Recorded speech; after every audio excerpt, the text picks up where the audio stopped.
Salam kebaikan. Sahabat Trianta, selamat bertemu kembali dengan channel YouTube kesayangan kita, yaitu Trianta. Channel ini akan membahas dan mengkaji berbagai hal yang berhubungan dengan berpikir, beraksi, serta berbagi. Jangan lupa untuk subscribe, follow, share, dan menekan tombol lonceng agar bisa terus mengikuti channel Trianta. Salam kebaikan. Sahabat Trianta, pada episode kali ini kita akan membahas mengenai pendidikan semesta raya dan punahnya ilmu pengetahuan. Apa itu ilmu pengetahuan? Kata ilmu berasal dari bahasa Arab, yaitu ilm, yang berarti memahami, mengerti, atau mengetahui.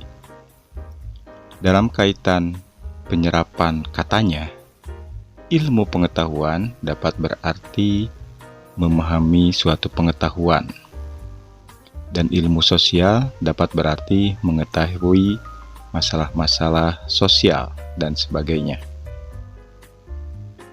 Ilmu pengetahuan menurut Helmi Al-Qotto menyatakan, ilmu pengetahuan adalah suatu proses pembentukan atau konstruksi pengetahuan yang terus-menerus sampai dapat menjelaskan fenomena dan keberadaan alam itu sendiri. Sedangkan menurut Mapajanti Amin, ilmu pengetahuan adalah sesuatu yang berawal dari pengetahuan, bersumber dari wahyu, hati, dan semesta, yang memiliki paradigma, objek pengamatan, metode, dan media komunikasi, kemudian membentuk sains baru, dengan tujuan untuk memahami semesta dan memanfaatkannya, kemudian mengenali diri dan menggali potensi fitrah untuk mengenal Sang Maha Kuasa.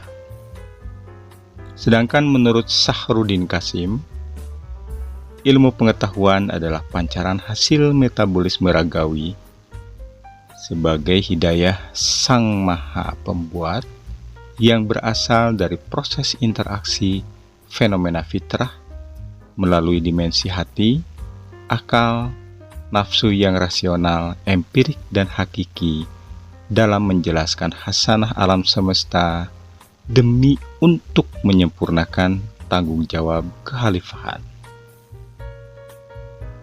3 fungsi utama ilmu pengetahuan adalah: yang pertama, ilmu pengetahuan itu menjelaskan, explaining, describing. Yang kedua, ilmu pengetahuan itu memprediksi, prediction. Yang ketiga, ilmu pengetahuan itu mengendalikan atau controlling. Dengan syarat-syarat logis atau masuk akal, objektif, metodik, sistemik, berlaku umum atau universal, dan kumulatif berkembang, serta tentatif atau ilmu pengetahuan selalu bertambah dengan hadirnya ilmu pengetahuan baru. Ilmu pengetahuan yang terbukti salah harus diganti dengan pengetahuan yang benar, artinya sifatnya itu tentatif. Kemudian, apa yang dimaksud dengan punahnya ilmu pengetahuan? Kita semua mengetahui sekarang ini dihadapkan pada era disrupsi atau perubahan. Salah satu tantangan yang muncul pada era disrupsi ini adalah punahnya ilmu pengetahuan karena munculnya berbagai kecerdasan buatan. Selain itu, tantangan lain yang masuk pada era keberlimpahan informasi dan pengetahuan. Penerapan teknologi nano menjadi ancaman lain bagi ilmu pengetahuan dan kemanusiaan. Ada beberapa hal yang masuk dalam konsep era disrupsi, yaitu pembelajaran transdisiplin kreativitas, penerapan triple helix, dan yang terpenting adalah value. Tapi, bukan hal disrupsi yang akan kita bahas pada pembahasan kali ini. Tapi, kita coba mengurai dampak dari kemajuan teknologi sebagai bagian dari produk ilmu pengetahuan. Teknologi adalah keseluruhan sarana untuk menyediakan barang-barang yang diperlukan bagi keberlangsungan dan kenyamanan hidup manusia. Teknologi diperlukan untuk mempermudah kerja manusia. Harus diakui, perkembangan teknologi telah mengubah wajah dunia. Berbagai sisi kehidupan manusia dipermudah berkat kelahiran berbagai teknologi, mulai dari telepon, pesawat, mesin cuci, sampai dengan komputer. Harga yang harus dibayar pun cukup mahal, mulai dari kerusakan alam sampai dengan berkembangnya apatisme dan depresi manusia yang hidup di tingkat global. Apabila kita belajar pada sejarah perkembangan teknologi di Eropa, di dalamnya terdapat beberapa tradisi penting. Yang pertama adalah budaya egaliter atau kesetaraan manusia. Manusia memiliki kedudukan setara di hadapan alam dan Sang Maha Pembuat. Yang kedua, pengembangan budaya berpikir kritis. Artinya, pertanyaan harus terus diajukan terhadap tradisi maupun praktek-praktek sosial yang sudah ada. Tradisi dan pola pikir lama bukanlah kebenaran mutlak yang harus disembah. Sebaliknya, ia justru harus dipertanyakan terus-menerus, berulang supaya bisa menjawab perubahan zaman. Dengan berpikir kritis melahirkan budaya berpikir logis. Dalam arti, logika adalah seni berpikir lurus, membantu orang mengambil kesimpulan yang lurus dari data-data yang ada. Logika menghindarkan orang dari prasangka dan kesalahan berpikir di dalam pengambilan keputusan. Yang ketiga, pengembangan budaya berpikir rasional. Dalam arti, berpikir rasional adalah upaya untuk memahami hubungan sebab akibat yang membentuk suatu peristiwa dengan menggunakan penalaran akal sehat. Penjelasan mistis dan teologis berupaya dihindari. Rasionalitas adalah kunci dari tradisi budaya ilmu pengetahuan di Eropa pada saat itu, yang melahirkan teknologi dan sains modern. Yang keempat, pengembangan pola berpikir sistemik. Berpikir sistemik berarti melihat dari sudut pandang keseluruhan. Pola pikir ini berkembang setelah perkembangan sains dan teknologi modern. Ia dilihat sebagai upaya untuk mengurangi sisi merusak dari teknologi. Di dalam pola pikir sistemik, kepentingan keseluruhan ekosistem termasuk hewan dan tumbuhan juga dilihat sebagai sesuatu yang amat penting. Perkembangan teknologi dan sains modern lahir dari perkembangan budaya tertentu yang mendahuluinya. Tanpa perubahan budaya secara mendasar, teknologi hanya menjadi gincu permukaan yang menutupi borok di belakangnya. Teknologi bukan sebagai kebenaran tertinggi yang menjadi ukuran kemajuan ilmu pengetahuan. Teknologi tanpa penguatan ilmu pengetahuan akan berubah menjadi teknologi yang menghabisi kebebasan dan sikap hidup alamiah manusia. Pola berpikir sistemik yang amat dekat dengan spiritualitas universal juga perlu dikembangkan pada konteks ini. Jangan sampai kita terjatuh pada sikap naif buta terhadap perkembangan dan penerapan teknologi. Kita tidak boleh lupa bahwa teknologi modern adalah hasil ciptaan masyarakat dengan budaya tertentu.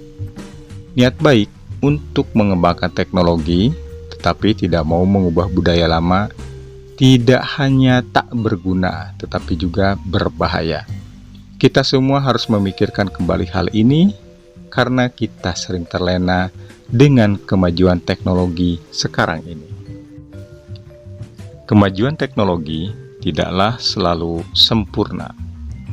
Ia memiliki cacat mendasar yang melahirkan perusakan alam secara masif, mengganggu keseimbangan tatanan hidup manusia, penjajahan ekonomi terhadap negara-negara berkembang dan miskin.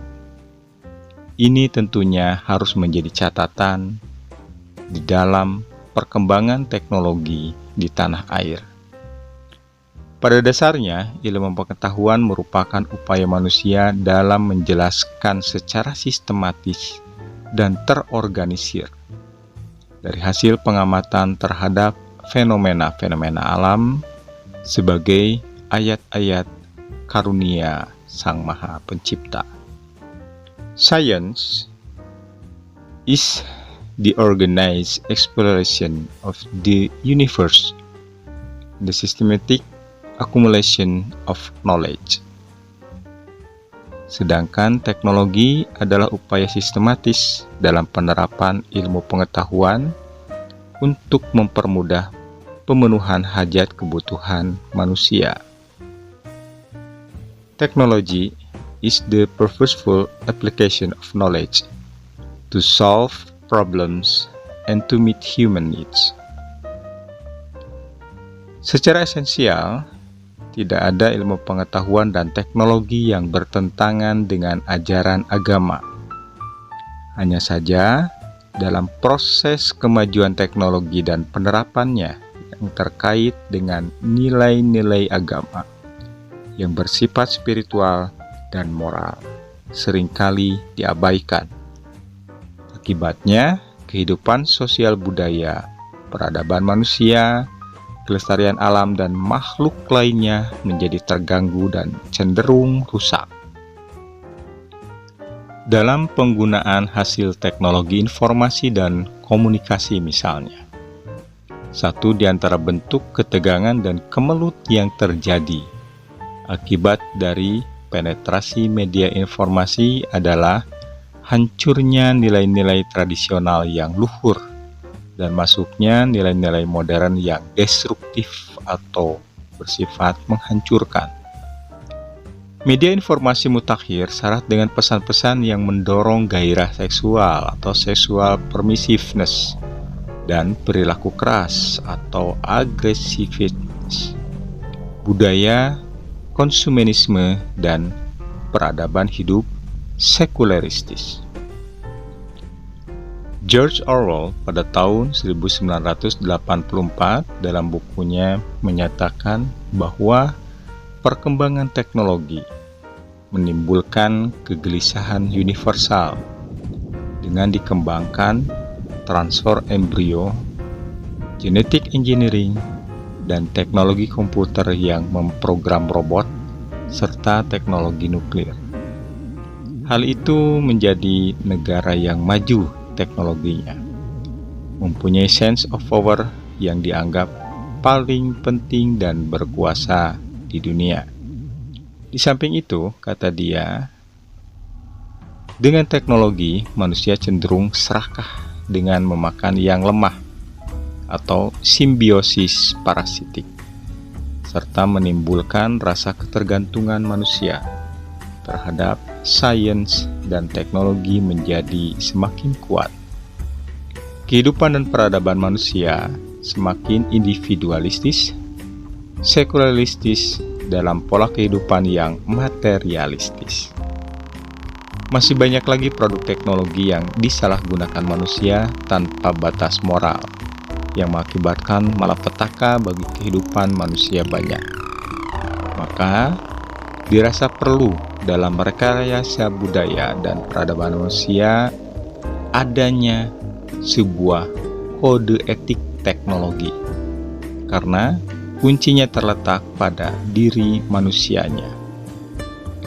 Dalam persoalan dunia masa depan atau future world problems, dinyatakan perlu adanya kontrol terhadap teknologi, karena kenyataannya teknologi robot yang diprogram dengan komputer yang bertendensi efisiensi mengakibatkan pengangguran semakin banyak.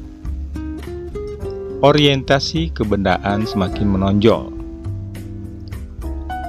Kompetisi dalam kehidupan manusia semakin meningkat dan ketat. Budaya hidup semakin keras dan merajalela. Kesenjangan sosial semakin melebar dan kecemburuan sosial semakin meningkat. Maka pada gilirannya gejolak sosial akan muncul di permukaan sebagai malapetaka peradaban yang sebenarnya sama sekali tidak kita inginkan. Berbagai bentuk teknologi ditemukan guna mempermudah kehidupan manusia. Namun, dengan berjalannya waktu, berbagai tantangan baru yang lebih rumit datang mengunjungi. 4 tantangan terbesar di era ini adalah: yang pertama, masalah kerusakan lingkungan hidup. Yang kedua, kesenjangan sosial ekonomi global yang sangat besar. Ketiga, tersebarnya radikalisme. Dan keempat, kedangkalan moral dan kesadaran. 4 tantangan tersebut menuntut manusia untuk mengubah cara berpikirnya.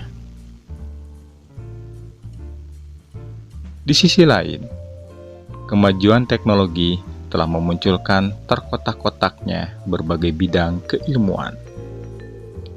Berbagai ilmu menawarkan sudut pandangnya masing-masing. Tembok-tembok keilmuan terlihat jelas. Dampaknya melahirkan pengetahuan yang secara langsung mengkotak-kotakan penerapan dalam kehidupan. Kemajuan dan perkembangan teknologi hendaknya mengembalikan ilmu pengetahuan ke asal muasal semua pengetahuan, yakni bersifat menyeluruh. Visinya adalah kesatuan. Tujuannya adalah memahami dengan lebih jernih dan kritis keadaan manusia, alam, dan kehidupan sekarang ini. Kemajuan teknologi membuat sikap kritis keilmuan mulai memudar. Padahal sikap kritis amatlah penting di dalam pola pikir keilmuan. Melemahnya sikap kritis membuat orang menerima begitu saja apa yang ia lihat dan dengar. Orang tidak lagi mempertanyakan anggapan-anggapan tersembunyi yang ada di dalam cara berpikirnya. Sikap kritis adalah alat utama untuk pengembangan pengetahuan. Sikap kritis juga menjauhkan orang dari kepatuhan buta. Radikalisme, fundamentalisme, dan fanatisme lenyap secara alamiah di hadapan sikap kritis. Mengajak orang untuk meninggalkan ilusi serta melihat kenyataan sebagaimana adanya. Kesatuan ilmu pengetahuan dengan sikap kritis akan mendorong pengetahuan melampaui batas-batasnya sendiri dan menyentuh kebijaksanaan. Banyak orang mengira bahwa kemajuan teknologi telah menyelamatkan dunia, memberi kita begitu banyak kemudahan dalam hidup. Namun, apa artinya semua itu jika keseimbangan kehidupan manusia terganggu? Bumi beserta isinya rusak. Jutaan hewan dan tumbuhan menjadi korbannya. Air, tanah, hutan menjadi hancur. Apakah sebegitu pentingnya teknologi sehingga menghancurkan alam, hewan, dan tumbuhan demi kenikmatan sesaat belaka, dan pada akhirnya menghancurkan tatanan dan keseimbangan hidup manusia dan alam? Jawabannya ada pada cara berpikir dasar dari ilmu pengetahuan itu sendiri. Kemajuan teknologi dan sains modern telah membuat manusia memisah-misahkan alam ke dalam beberapa kelompok, menganalisis segala sesuatu ke dalam kelompok-kelompok yang berbeda. Dengan cara berpikir ini menyebabkan kehilangan pandangan keseluruhan tentang ilmu pengetahuan. Mereka bisa memahami sesuatu melalui bagian-bagiannya, tetapi buta pada pandangan secara keseluruhan. Tak heran seorang ahli biologi bisa bekerja sama dengan perusahaan yang hendak merusak hutan demi memperoleh uang lebih banyak. Tak heran ahli kimia bisa disuap untuk melakukan penelitian palsu untuk menipu orang banyak. Tak heran ahli pangan tidak paham mengapa harga beras naik terus setiap tahunnya. Ahli IT menciptakan software untuk menyebarkan data dan informasi palsu. Inilah orang-orang cerdas yang sekaligus juga buta. Cara berpikir ilmiah yang dikembangkan sekarang ini hendak memisahkan dan memanipulasi segala hal yang ada di muka bumi ini, merusak semuanya demi memperoleh cara baru untuk meraup keuntungan dan kenikmatan sesaat. Cara berpikir ilmiah yang dipuji banyak orang, ironisnya justru menjadi biang keladi kehancuran alam dan kehancuran manusia itu sendiri. Mengapa demikian? Karena mereka melihat alam terpisah dan berbeda dari manusia. Inilah yang disebut sebagai pandangan subjek-subjek yang amat dalam mengakar di dalam cara berpikir ilmiah kekinian. Alam dilihat sebagai bahan mentah, diambil dan dipergunakan untuk memenuhi kebutuhan serta keinginan manusia yang tak terbatas. Jelas pada akhirnya alam akan hancur dan manusia pun akan hancur bersamanya. Cara berpikir ilmiah yang memisahkan dan membeda-bedakan segalanya secara teoritis harus dihentikan dan harus diwujudkan. Karena menjadi biang keladi dari liarnya teknologi yang merusak tatanan sosial dan alam, termasuk hewan, tumbuhan, dan manusia itu sendiri. Jika kita terus memuja cara berpikir ilmiah tanpa sikap kritis, kita secara tidak sadar telah ambil bagian dalam penghancuran segalanya. Cara berpikir yang bisa dipertimbangkan dalam menyikapi kemajuan teknologi adalah memahami dan membiarkan segala sesuatu apa adanya, tanpa manipulasi untuk kepentingan dan keinginan manusia semata. Manusia sebagai bagian dari alam, dan alam juga dilihat sebagai bagian dari manusia. Keduanya adalah satu dan sama. Ia tidak bisa dipisah-pisahkan. Ilmu pengetahuan harus kembali didudukan pada tempatnya semula, tidak dipahami sebagai sesuatu yang terkotak-kotak, seperti gaya berpikir dan analisis di bidang teknologi saat ini. Ilmu pengetahuan yang sesungguhnya melihat alam dan manusia sebagai satu kesatuan. Teknologi bukanlah hal-hal yang perlu dipuja dan dipuji, melainkan sebaliknya. Ia bisa digugat dan dilampaui. Walaupun peran teknologi dan sains modern tetaplah amat besar bagi perkembangan dunia ilmu pengetahuan, tapi hal yang perlu dilakukan adalah perubahan paradigma, yaitu paradigma baru pengembangan, penerapan, dan pemanfaatan teknologi serta sains modern agar tetap menjaga keberlangsungan hidup manusia, kelestarian alam beserta isinya.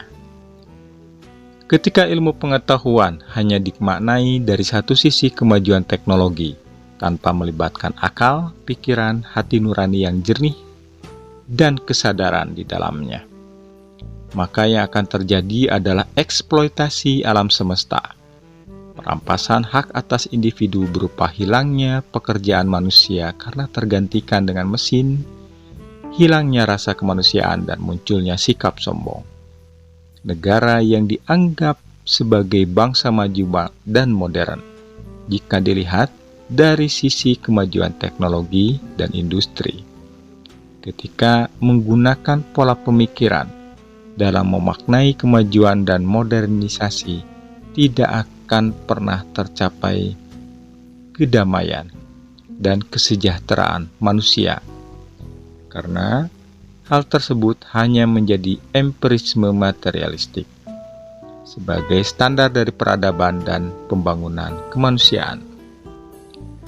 Oleh karena itu, ketika memaknai kemajuan teknologi dan sains modern, harus sesuai dengan cara pandang manusia sebagai manusia yang utuh dan mempunyai jiwa spiritual. Manusia yang memiliki sifat kebertuhanan dan kemanusiaan. Dikatakan kebertuhanan karena manusia memiliki hak untuk menentukan kebenaran yang membawa pada kebaikan dan penjagaan terhadap alam semesta, serta mampu membedakan kebaikan dan keburukan. Sedangkan kemanusiaan yang menjadikan dirinya berbeda dengan sifat kebinatangan yang rakus, bermusuhan, merusak, dan individualistis atau hanya untuk kepentingan dirinya.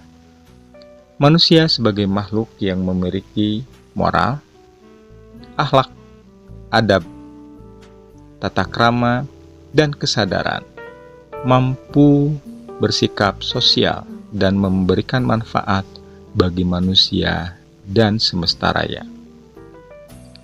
Kemajuan teknologi dan sains modern harus memiliki kompleksitas konsep, baik dari sisi kemajuan materi dan maknawi. Sisi kemajuan materi yang dimaksud berupa teknologi, industrialisasi, perdagangan, seni, dan sebagainya. Sedangkan sisi maknawi berkaitan dengan nilai-nilai spiritualitas, kaidah-kaidah moralitas, produk pemikiran, karya sastra, kesadaran, dan sebagainya. Kemajuan teknologi dan sains modern tidak dapat meninggalkan salah satunya untuk bisa mewujudkan kesejahteraan dan kemakmuran manusia. Jika melepaskan atau menonjolkan salah satunya akan tampak kekurangannya dan tidak layak disebut sebagai produk ilmu pengetahuan yang sempurna.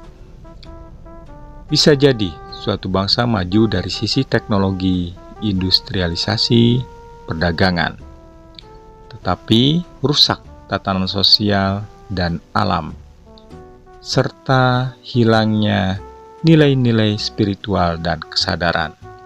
Maka akan terjadi kepincangan dalam hubungan manusia dengan penciptanya, yang kemudian akan melahirkan produk pemikiran sekuler dan memunculkan kaidah-kaidah moralitas yang seakan-akan baik, namun sesungguhnya menghancurkan tatanan kehidupan manusia dan alam semesta.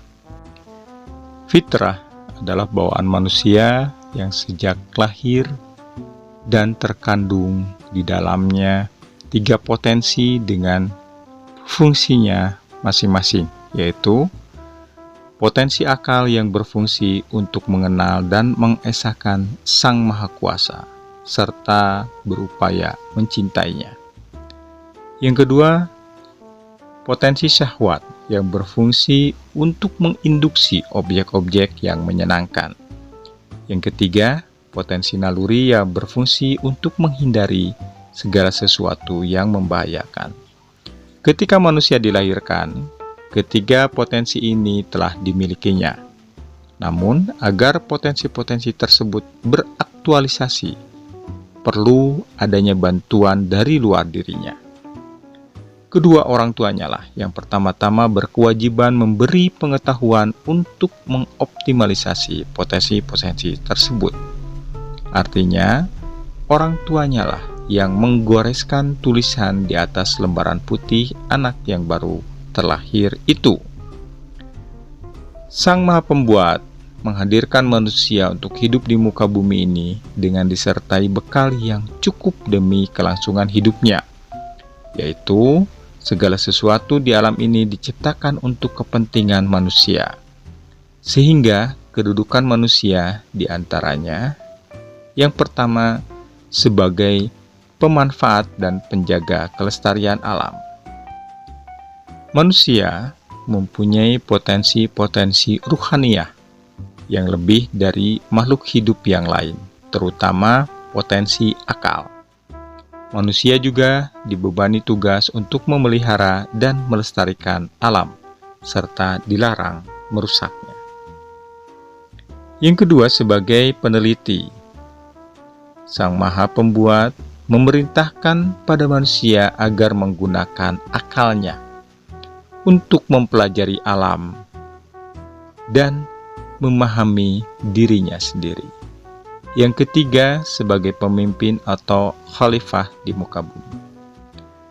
Sebagai pemimpin, manusia mendapat kuasa dan wewenang untuk melaksanakan pendidikan terhadap dirinya sendiri. Dan manusia pun memiliki potensi untuk melaksanakannya. Dengan demikian, pendidikan merupakan urusan hidup dan kehidupan manusia. Selanjutnya, sebagai makhluk yang bertanggung jawab. Setelah kemampuan akalnya, manusia meneliti dunia dan dirinya sendiri dan mengerti hakikat diciptakannya manusia dan alam semesta ini untuk mengabdi pada Sang Maha Kuasa. Maka konsekuensi diberikannya kedudukan yang istimewa ini oleh Sang Maha Pembuat pada manusia untuk bertanggung jawab terhadap apa-apa yang telah dilakukannya saat ini. Yang terakhir yaitu manusia sebagai makhluk yang dapat mendidik dan dididik. Manusia sebagai makhluk yang dapat dididik. Kedudukan manusia dapat terus berkembang dan agar sesuai dengan tujuan kehadirannya di planet bumi ini, yaitu menjadi khalifah fil ardi atau pemimpin di planet bumi. Sahabat Trianta, demikianlah pembahasan kali ini mengenai pendidikan semesta raya dan punahnya ilmu pengetahuan.